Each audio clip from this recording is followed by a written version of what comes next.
Adam Davies grew up in a fairly traditional family in Hampshire, where his mother worked as a swimming teacher and his father was a police officer.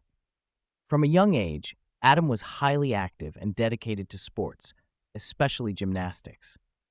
Starting gymnastics at the age of 3, he was initially recognized as a promising talent and went on to compete internationally, earning medals and even representing Great Britain at the European Championships. Despite not reaching the very top in the sport, gymnastics shaped his physique and discipline, influencing his later life and career. The conversation highlighted how demanding and physically taxing gymnastics is, with injuries like a broken wrist that almost ended his career. Adam retired at 17 after a high point, but later returned to the sport, despite chronic injuries. He also compared gymnastics' physical demands to other sports like rugby, calling it damaging, yet something he enjoyed intensely. The British gymnastics scene and its evolution over the past 15 years were touched upon, emphasizing the growth of talented younger athletes pushing the sport forward. With his father having been a respected police officer who rose through the ranks, it was almost inevitable that Adam would join the force. Growing up listening to his father's stories, Adam aspired to follow in his footsteps and initially worked several jobs before entering the police staff role as a detention officer. He learned the ropes booking people into custody and dealing closely with a range of offenders, which helped him gain valuable experience before progressing to becoming a full police officer. Adam's entrance into policing was partly influenced by family tradition, with his brother also involved in police work. However, he quickly detected the difference between his father's era and contemporary policing, particularly in challenges such as increased mental health cases and procedural complexities. There was also pressure not to tarnish the family name, which proved difficult when Adam's own troubles emerged. Working initially as a detention officer, Adam was exposed to the diverse, often challenging nature of police custody. He narrated the variety of crimes from theft to terrorism-related offenses, emphasizing the unpredictable range of people who come through. Particularly harrowing were the details about booking in elderly offenders for historic child offenses and the complexity of ensuring each detainee's safety under difficult circumstances.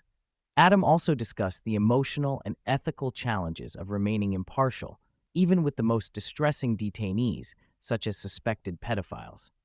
He described the professional struggle to balance empathy with safety and welfare duties, despite personal feelings. The conversations underscored how custody work exposes officers to some of the darkest facets of human behavior and the mental toll that often accompanies that responsibility. After nearly 2 years in custody, Adam transitioned to becoming a full-fledged police officer, undergoing 12 weeks of training, plus additional placements focused on community engagement. He praised the quality of his tutors and the bonding within his small training team, which helped solidify his commitment. Once on the streets, Adam preferred operational work to paperwork, focusing on response duties, car chases, foot pursuits, and crime prevention. The physical demands of police work were discussed alongside issues such as fitness standards and how modern policing compares unfavorably with other countries due to lack of rigorous fitness regimes. Adam noted that bullying or disregard from criminals toward police had increased as respect waned. He was candid about his love for the job but pointed out systemic challenges, including strained officer welfare and societal perceptions impacting morale. Adam opened up about the physical assaults he faced on the job, sharing a notable incident where a suspect hit him in the face during arrest. Yet it was the psychological impact of policing, particularly exposure to suicides and dead bodies, that took the greatest toll. His first suicide call deeply affected him and made him question his career choice. The mental strain mounted over years, exacerbated by lack of understanding and resources for officers' mental health. He contrasted how officers often deal unsympathetically with recurring mental health calls without realizing the complexity behind the behaviors. Adam eventually sought private therapy years after leaving the force, admitting that the trauma had caught up with him. His story reveals the crucial and often overlooked mental health battles faced by police and the slow progress toward better support systems. The pandemic and government responses were a recurring theme in the discussion. Adam touched on incidents during lockdown, including his own COVID-related offense, the contradictions in regulations, and public skepticism toward government messaging. He criticized perceived hypocrisy, such as politicians breaking lockdown rules while ordinary citizens faced penalties. He expressed distrust in official narratives and concern over media manipulation and the long-term social harm, including mental health impacts and restrictions on freedoms. Though not an expert, Adams' views reflected a broader frustration shared by many regarding the management of COVID-19, showcasing the tensions between public duty and personal liberty within frontline professions during crises.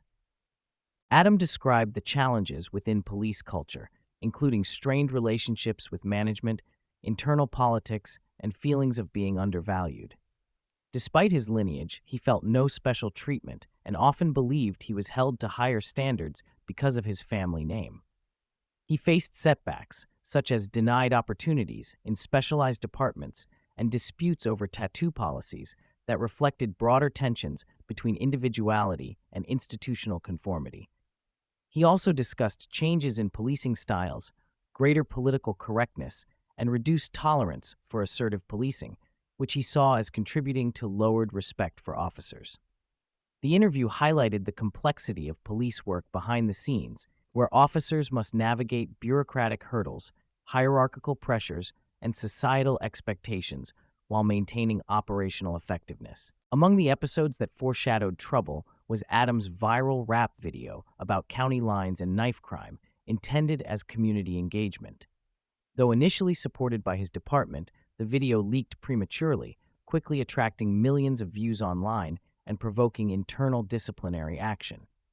Despite the popularity and positive impact, the premature release without protective security measures against personal information exposed Adam to criticism and added stress. This episode marked a turning point, illustrating how digital media presence can both empower and endanger officers. Adam candidly admitted to naivety regarding the consequences and acknowledged the pressure from management and peers following the incident. The rap reflected his desire to connect differently with communities, but it also intensified scrutiny on his conduct. Adams' downfall culminated in a prolonged 4.5-year investigation involving serious misconduct charges. The authorities suspected him of abusing police resources and sharing information with criminals, allegations fueled partly by his associations with individuals linked to criminality, exacerbated by the videos he'd shared. He was arrested, subjected to surveillance, and faced charges including improper use of police systems and corruption-related offenses without evidence of monetary exchange. Throughout the ordeal, Adam maintained his innocence on major allegations and acknowledged wrongdoing on lesser counts tied to poor judgment. The extensive investigation, media attention, and public vilification weighed heavily on him, compounded by isolation from peers and family within police circles. He described the profound personal and professional toll of facing such serious accusations despite a largely clean record from colleagues. Adams' court experience was traumatic, with significant media interest sensationalizing his case as a corruption scandal involving drug gangs. He faced 8 formal charges, initially pleading not guilty due to inadequate disclosure, but eventually accepting a plea deal to avoid a protracted 13-day trial. Public perception was harsh, fueled by tabloid-style headlines that did not reflect the nuances of the case. He revealed the psychological strain of courtroom cross-examination and media scrutiny, exacerbated by the disparity between the portrayal and the realities of the offenses, which were mostly nonviolent and concerned professional misconduct. Despite plea negotiations resulting in a suspended sentence, fines, and community service, Adam described feeling broken by the process and the damage to his reputation. Following his sentence, Adam sought to rebuild his life, transitioning to work as a lorry driver while staying candid about his past with prospective employers. Despite setbacks, he found understanding in his new role and a supportive environment willing to offer him a second chance. Adam has also engaged in voluntary work with his former police force, focusing on anti-corruption education and mentoring to help prevent others from making similar mistakes. He remains passionate about gymnastics and fatherhood, seeking to strengthen his relationship with his son and embrace a stable family life. Looking forward, Adam plans to write a book sharing his story, hoping to transform his negative experiences into constructive lessons for both police and the public. He emphasizes resilience and cautions others against naivety, encouraging openness about mental health struggles and learning from errors. Throughout the discussion, Adam reflected deeply on his own failings, emphasizing accountability without seeking to excuse his actions. He sees his mistakes as stemming from a desire to be liked and a failure to understand the seriousness of mixing social circles with professional duties.